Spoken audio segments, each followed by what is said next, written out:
Hare Krishna, Radhe Radhe. Welcome to my channel Laddu Gopal की सेवा ज्ञान भक्ति। कैसे हैं आप सभी लोग? आशा रखते हैं अच्छे होंगे। तो वीडियो किस मैटर में है ये तो आप मेरी वीडियोस देख करके पहचान ही जाते हो। मैं वही फ़ोटोज़ लगाती हूँ, वही वीडियो लगाती हूँ। तो दिवाली कब मनाई जा रही है? दीपावली कब की है? 31 की है या 1 तारीख की है? ये हम जानेंगे। यानी 31 अक्टूबर की है या फिर 1 नवंबर की है?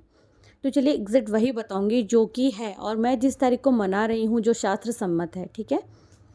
और साथ में बताऊँगी पूजा विधि कि आपको कौन सा सामान लगेगा पूजा में और पूजा कैसे करें। वैसे तो आप हर साल पूजा करते हैं, देखिए कि बुद्धिता नहीं है बताना, बट हर साल हम लोग भी वीडियो बनाते हैं तो वही होता है कि पोस्ट तो करना ही है, हमें तो जानकारी देनी है। हमारे बड़े बुजुर्ग जब पूजा करते आ रहे हैं तो हम लोग बच्चे उनको देखते आ रहे हैं और हम वही चीज़ यानी वही रिचुअल्स फॉलो करते आ रहे हैं। तो हमें पता है कि हम कैसे दिवाली मनाते हैं या कैसे मनानी चाहिए, बट हो सकता है कुछ अलग हो। लेकिन एक जो अभी मोस्ट इम्पोर्टेंट है वो दिवाली कब मनाई जा रही है, तो चलिए जानते हैं। साल 2024 में जो है दिवाली पर अमावस्या 2 पड़ रही है। इसी कारण से बहुत बड़ा कन्फ्यूज़न बना हुआ है कि दीपावली 31 अक्टूबर को है या 1 नवंबर को है। चलिए जो बिल्कुल सही तिथि है वो जान लेते हैं। तो 31 अक्टूबर को दोपहर में 3:52 से शुरू हो रही है अमावस्या की तिथि।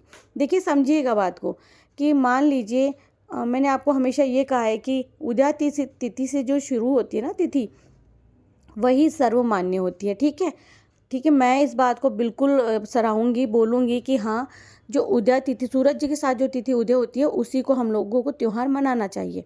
लेकिन वापस से गौर कीजिएगा एक बात कि हम जो दीपावली मनाते हैं वो अमावस्या की रात्रि में मनाते हैं। उस दिन रात्रि में अमावस्या होना ज़रूरी होता है। तो जबकि 1 नवंबर को अमावस्या की रात्रि नहीं है। समझिएगा इस बात को। 3:52 से तिथि शुरू हो रही है और 1 नवंबर को शाम 6:16 पर अमावस्या की तिथि समाप्त हो जाएगी। तो अमावस्या का होना बहुत ज़रूरी है। समझ चुके होंगे आप इस बात को।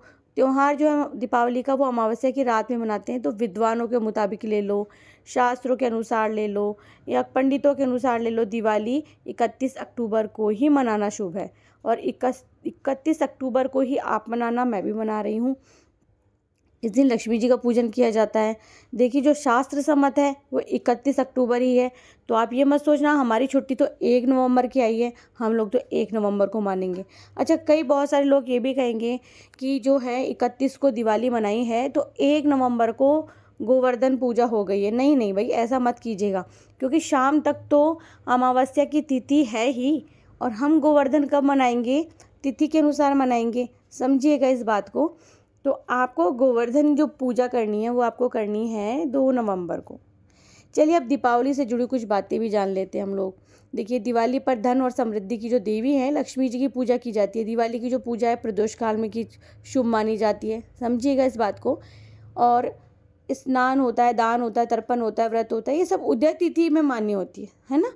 तो 1 नवंबर को उदय तिथि पड़ रही है, मैं मान चुकी हूँ इस बात को। लेकिन दीपावली की जो पूजा है माँ लक्ष्मी, ठीक है, वो हम कब करेंगे, कब मनाएंगे हम लोग? 31 को। तो आप इस अनुसार थोड़ा सा चलिएगा कि जो दिवाली मनानी है ना वो हमारे को मनानी है 31 को।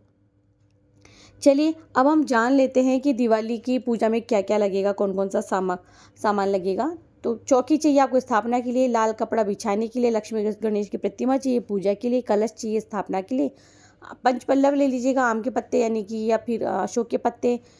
गेहूँ आपको षोडश मातृका बनाने के लिए चाहिए, रोली चाहिए, कुमकुम चाहिए, चावल आप चाहे तो कलरफुल कर सकते हैं चावलों को अष्टदल कमल बनाने के लिए, या फिर हल्दी से बना सकते हो। मेरे यहाँ चूहों की बहुत प्रॉब्लम है तो मैं हल्दी से भी बना देती हूँ, और एक दिन के लिए बनाना होता है तो चावल से भी बना देती हूँ।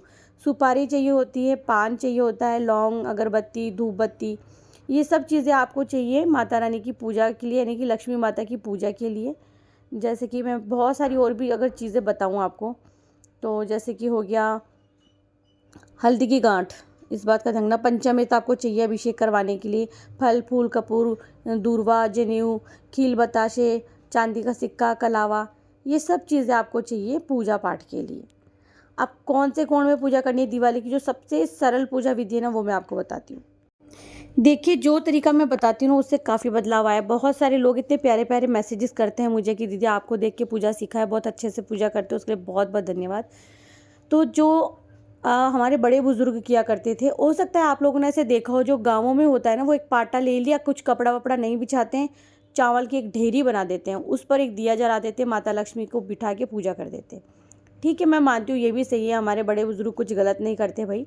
लेकिन समय के साथ बहुत सारा बदलाव आया है, ठीक है? अगर कोई भी व्यक्ति कुछ नहीं जानता है तो इसका मतलब ये नहीं है वो गलत कर रहा है। वो जितना जानता था उसने कर दिया। देखिए, ईशान कोण या फिर उत्तर दिशा, कोई भी एक दिशा चुन लीजिएगा, साफ़ सफाई कर लेना। फिर आप हल्दी से या फिर आटे से स्वास्तिक बना लेना। फिर उसके ऊपर चावल की एक ढेरी रखना। अब उसके ऊपर लकड़ी का पाटा बिछाए, समझ गए होंगे। फिर पाटे के ऊपर लाल कपड़ा बिछाना, माता लक्ष्मी की प्रतिमा या तस्वीर जो भी है वो स्थापित करना। तस्वीर में गणेश और कुबेर भी होने चाहिए, या माता सरस्वती गणेश जी होने चाहिए, ध्यान रख लेना। तो माता जी के दाएं और बाएं, अगर आपके पास हाथी है तो ज़रूर से रखें। मेरे पास 2 हाथी थे, तो एक खंडित हो गए हैं अभी सफाई के दौरान ही, अब एक ही बचे हैं, चलो वो तो हम रखेंगे। इसके बाद में पूजन के समय आप पंचदेव की स्थापना ज़रूर से करें। 5 सुपारी बिठा दें, या फिर नाम ले लें आप, सूर्यदेव, श्री गणेश, दुर्गा और शिव जी का और विष्णु भगवान का नाम ले लिया, सुपारी बिठा दें, ठीक है। चावल की ढेरी लगा के फिर सुपारी बिठा दीजिए। इसके बाद में धूप दीप जलाएं। सभी प्रतिमाओं की या सभी तस्वीरों की, या जो आपने सुपारी बिठाई है पंचदेवता के रूप में, उनकी पूजा करें, उनको स्नान आदि करवा दें, जल छिड़क के पवित्र कर दें। अब आप खुद भी आसन पर बैठकर पूजा करना, हमेशा कभी भी बिना आसन की पूजा नहीं करनी चाहिए। फिर माता लक्ष्मी की विधि विधान से पूजा करें, 16 क्रियाओं से पूजा करें। पाद, अर्घ्य, आचमन, स्नान, वस्त्र, आभूषण, गंध, पुष्प, धूप, दीप, नैवेद्य, आचमन, तांबुल, स्तव पाठ, तर्पण, नमस्कार, सब कुछ, ये है 16 क्रियाएं। पूजन के अंत में आप सांगता सिद्धि के लिए दक्षिणा भी अर्पित कर सकते हैं, ज़रूर करनी चाहिए आपको।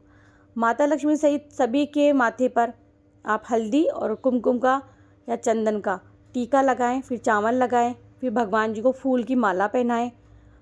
पूजन हमेशा ध्यान रखना, अनामिका उंगली से होती है ना, छोटी उंगली के पास वाली जो होती है, जिसे रिंग फिंगर कहते हैं आप लोग। फिर आप चंदन, कुमकुम, गुलाल, हल्दी का टीका जो लगाना है लगा के, इसके बाद में आप विधि विधान से सारी सामग्री अर्पित कर दें। पूजा करते वक्त आप मंत्र का जाप कर सकते हो। देखो, मुझे अच्छे से तो नहीं आता, बट शायद ओम ह्रीं श्री कमले कमलाय प्रसीद ह्रीं ह्रीं श्री महालक्ष्मी नमः, ऐसे कुछ करके है, तो आप उसका जाप कर लेना। और पूजा करने के बाद में नैवेद्य जो भी है वो अर्पित करें, यानी कि भोग अर्पित करें। ध्यान रखिए कि नमक, मिर्च और तेल का प्रयोग नैवेद्य में नहीं होता। कई लोग भोजन जो अर्पित करते हैं वो नहीं करते हैं। प्रत्येक पकवान पर आप तुलसी का एक पत्ता, अगर भगवान जी यानी श्री कृष्ण को अर्पित कर रहे हो तो रख सकते हो, और अगर लक्ष्मी जी को अर्पित कर रहे हो तो नहीं रखना, या रख भी सकते हो। कोई ऐसे पर कई लोग रखते हैं, तो मैं इस चीज़ को नहीं बोलूँगी कि आप ऐसे ही करना। फिर लक्ष्मी जी को आप मखाने रखो, सिंगाड़े रखो, बताशे रखो, खील रखो, और जो गन्ने आप लेकर के आए वो रखो, हलवा, खीर, प्रसाद, अनार, पान और सफ़ेद, पीले, जिस रंग की मिठाई लेकर के आए, गुलाब जामुन लेकर के आए, सब अर्पित कर दो भगवान जी को। फिर आप केसर भात ज़रूर से बनाए, दिन मीठे चावल जिसे कहते हैं ना। फिर पूजा के दौरान आप जो भी आपने गुजिया पापड़ रखे हैं, लड्डू लेकर के आएँ, वो चढ़ाएँ। जो भी बादाम, पिस्ता, जिसे कहते हैं ना 5 तरीके के फल, जैसे 5 फल रखते हैं, वैसे 5 पंचमेवा वो रखें, क्षमा चाहती हूँ। आप चाहे तो माता रानी को केवड़े के फूल अर्पित कर सकते हैं, ठीक है। पूजा करने के बाद में अंत में आप खड़े हो जाएं। देखिए, बहुत सारे लोग ना अलग अलग भ्रांतियाँ फैला रहे हैं कि दिवाली के दिन आरती नहीं करनी चाहिए, ये वो फला ढिकड़ा, ऐसा कुछ नहीं होता भाई। आरती बहुत अलग चीज़ है। आरती विदाई नहीं होती है कि दिवाली के दिन लक्ष्मी जी की आरती नहीं करनी चाहिए। हमारे तो बड़े बुजुर्गों, पूर्वजों से हम शास्त्रों में यही सब कुछ सीखते आ रहे हैं। तो भाई आरती ज़रूर से करनी चाहिए। आरती का मतलब होता है भगवान को हम लोग गीत गान के माध्यम से भगवान को प्रसन्न कर रहे हैं, ठीक है। आप सभी लोग वो श्लोक जानते ही होंगे, कपूर गौरम, ये वाला श्लोक बोल के फिर सबसे पहले आप अपने आराध्य की तरफ 4 बार घुमाएं आरती। इसके बाद नाभि की तरफ 2 बार, यानी कि चरणों की तरफ 4 बार, याद रखना हमेशा, पहले भी वीडियो में बताया मैंने। फिर चरणों की तरफ 4 बार, नाभि की तरफ 2 बार, अंत में 1 बार मुंह की तरफ, ऐसा कुल 7 बार करना है आपको। ना कई लोग 14 बार भी फिराते हैं, मंदिरों में भी होता है, तो आप 7 बार या 14 बार ज़रूर से करें। आरती करने के बाद में जैसे आरती ठंडी करनी होती है हमें, तो जल ज़रूर से फेरें, है ना, 2 बार घुमाएं। प्रसाद सभी लोगों को दें, जल छिड़कें और पूरे घर में दीपक जलाएं, पूरा आंगन दियों से सजा दें। एक दीपक धनतेरस से यम के नाम का जलता है, वो ज़रूर से जलाएं। घर के सभी कोनों में दीपक जलाएं और खूब सभी से बड़ों से मिलें, उनका आशीर्वाद लें और प्रसाद बांटें, मिठाई बांटें, पटाखे फोड़े, खूब भाई दिवाली खूब अच्छे से मनाएं।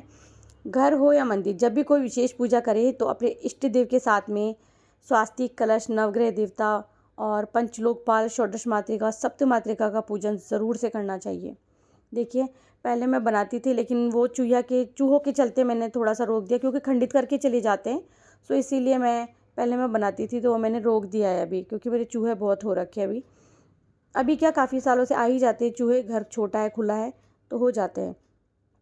अगर आपको विधि विधान से पूजा करवानी है तो आप किसी पंडित से भी करवा सकते हैं। विधिवत पूजा पंडित जी कर देते हैं।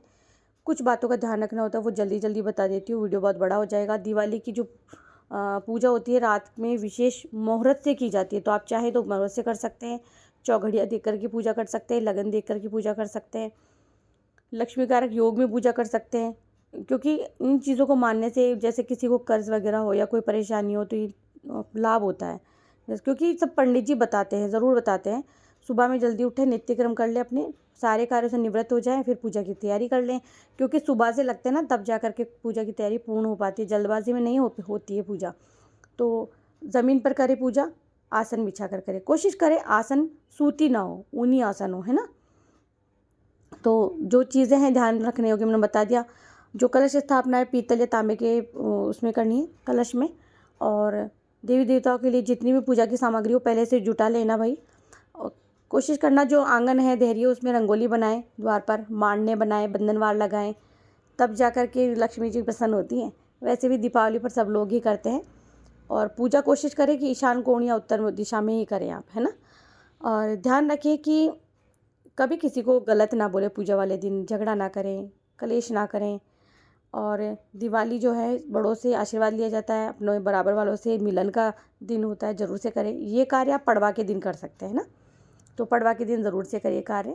दीपक के नीचे चावल या गेहूं की ढेरी लगाना बिल्कुल ना भूलें। और दोनों हाथ जोड़कर भगवान से पूजा पूर्ण होने के बाद क्षमा याचना कर ले, भाई कोई गलती हो गई तो हमें क्षमा कर दें। पूजा के बाद आसन होता है ना, आसन, उसके नीचे जल की 2 बूंद ज़रूर से डालनी चाहिए, माथे पे ज़रूर से लगाना चाहिए, क्योंकि आपका जो पूजा का फल होता है ना वो इंद्रदेव ले जाते हैं, ऐसा माना जाता है।